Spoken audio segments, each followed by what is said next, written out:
Hodor Reno Devil's Digest. I know the passing game, even in recent losses before Washington, did perform at a higher level than it did last Saturday. Aside from Washington having one of the better pass defenses in the league, were there any issues that you identified last Saturday that maybe were not there the last few games?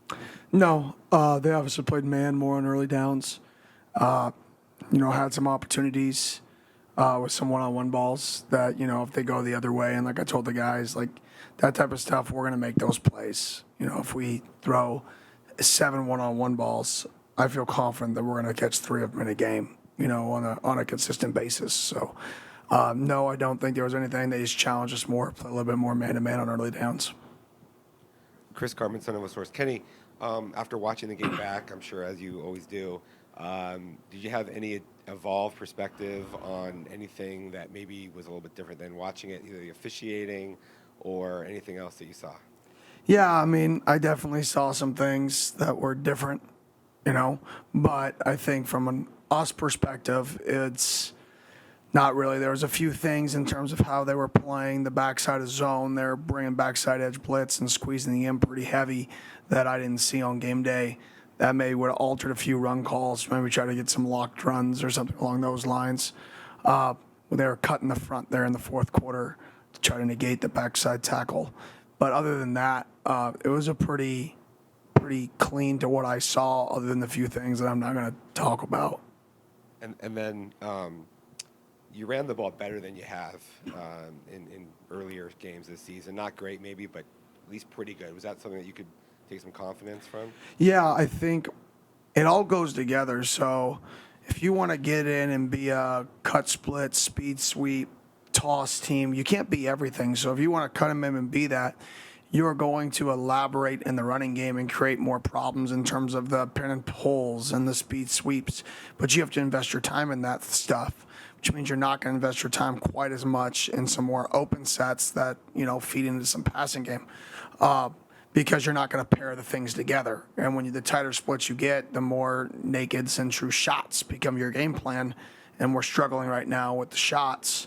So it kind of all went together. We wanted to control the clock in the game. We wanted to try to be efficient. And when you look back at it, there was we were efficient in a lot of ways. We only had, very few 3-and-outs. There was 4 drives consecutively that took up 16 minutes of game clock. Which is what you want to do versus those guys. The issue is we weren't consistent enough throughout the entire drive to actually put points on the board, whether that was with field goals in our field goal unit, where we were with the O-line, preventing us kicking them. But regardless of that situation, we weren't consistent enough to play that style of game and then finish off with touchdowns. And that's really the challenge. If we want to be that team that expands the running game with all that stuff, we're going to reduce the box. We're going to shrink the box. It's not going to be as much of the quick passing game because you can't do that. Harder to do that from cut splits because it's harder to see what the pictures are. So you've got to be able to hit the explosive plays for touchdowns. I got to do a better job getting a few more easy dump naked throws in on early downs, if that's possible. And then we got to be able to stay consistent throughout a drive because we're playing really good defense. Coach Blake Neiman, Cronkite Sports, you have held the lead going into the fourth quarter in these past 2 games. You talked about how close you are to getting over the hump to a victory, what it goes into getting that final finish in the fourth quarter. Yeah, cleaning the bus after the game. That's the difference. Cleaning the bus. Defense's bus is clean, offense's bus is dirty. That's what goes into winning those types of football games. Literally. Cleaning the bus. Picking up after yourself.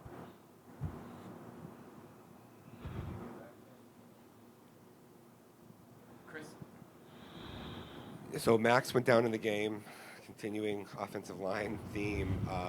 Is there any update on him or others with the group? Little update on Max. He'll be out 2 to 4 weeks.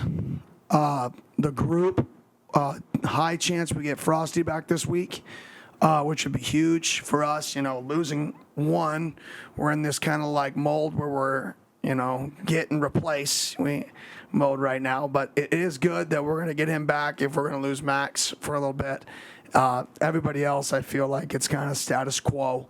So same real situation, just trading out Frosty for Max, which moves some guys out because Frosty's a guard instead of where Max was a tackle. Anthony Cooper went down. Is there anything? No update there. We're still waiting on some results. Sure. Hey, Coach, Jordan Ham, Sports 360 AZ. After the game, you called on the general student body, on any big-bodied people that could help. Has anyone taken you up on that? There was one guy somebody showed me on Twitter. He was pretty funny, I'm not going to lie. I don't know. He was in a jersey. He was like pass setting.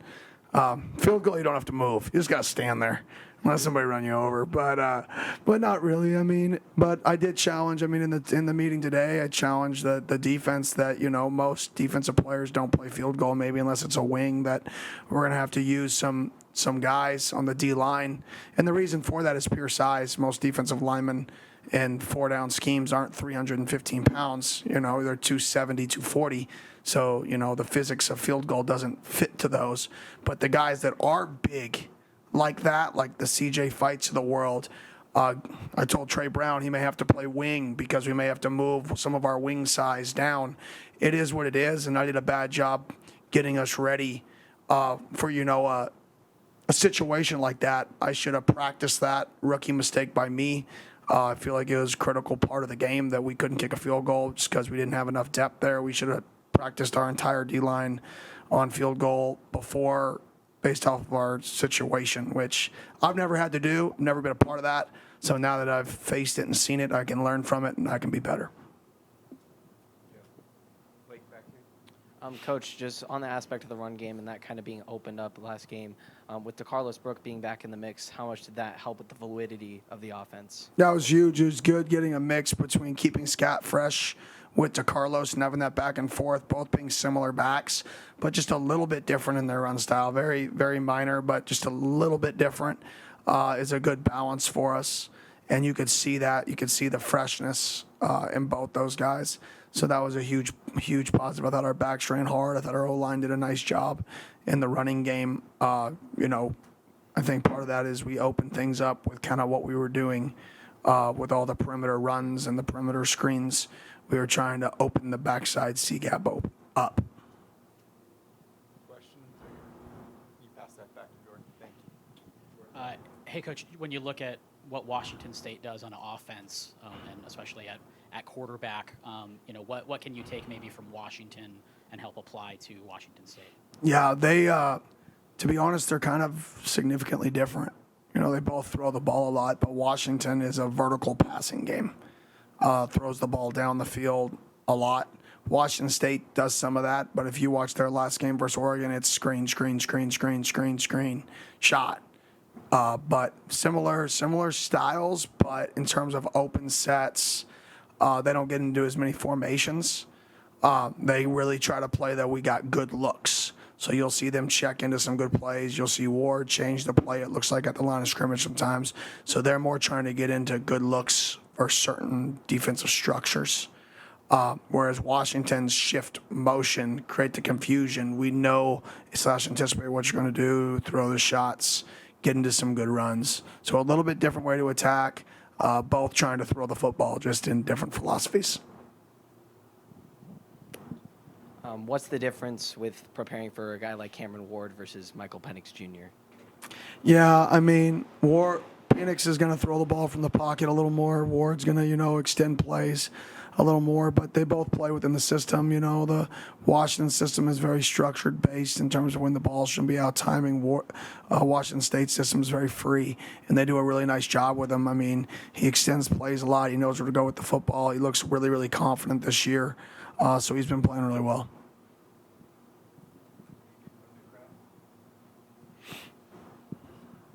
Hi, Coach. Steve Guglielcello, Arizona Sports. It's homecoming week. You're an alum. What does homecoming mean to you, and what do you think it means to the crowd coming? Is it bad that I didn't know it was homecoming? It's homecoming? Yeah. Awesome. Yeah, I mean, come out. I mean, we've had last two games have been sellouts. Be unbelievable if we could get 3 games in a row as a sellout for homecoming. Our guys are battling. I think everybody should be proud of how our guys are playing. Anybody who watches us knows our guys are playing hard. They're practicing hard. They're preparing hard. And we just got to keep getting better. Coach, obviously, I mean, the interceptions, I know, talking about it, that they finally came. Just from that point of it, from what the defense was able to do and everything, I mean, going forward, how much confidence do you feel that gives them? I shouldn't say confidence, more confidence that gives them, but just your overall thoughts on those interception plays. Unbelievable. I mean, our defense has been playing really, really, really good football the entire season.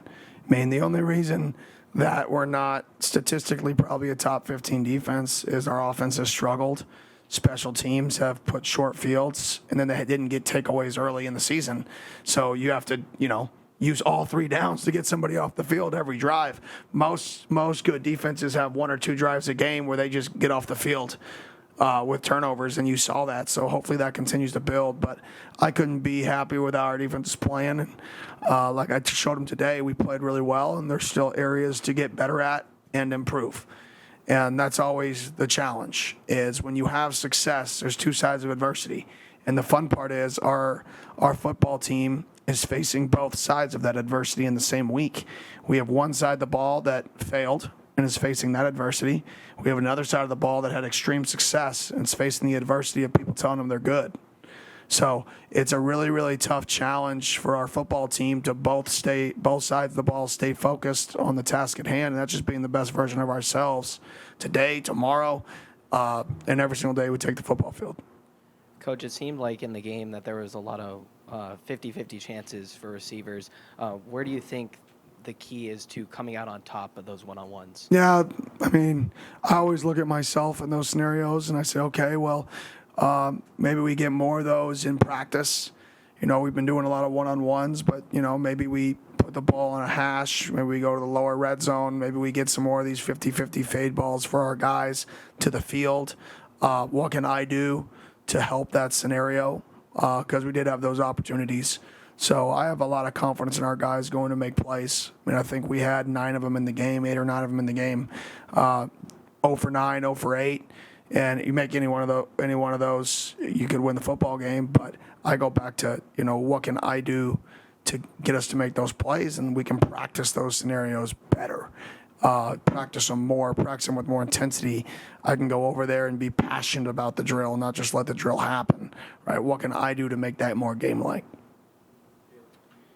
Hey, Coach. So you've talked about a lot of the culture that you're trying to establish here at ASU. Would you say that Saturday is a really big culture game? You're back in front of the home crowd for the first time in a couple weeks, and you guys have, again, shown that you like you've said, you're right there. And now that you have a homecoming crowd back in Tempe, is this a good opportunity for you guys to really try to get back in the win column and just, say that this train is still moving, as much as some people still might just not have the confidence in it?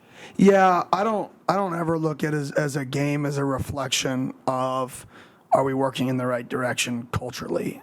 I look at, do we show up early on Monday? Are there people on the list?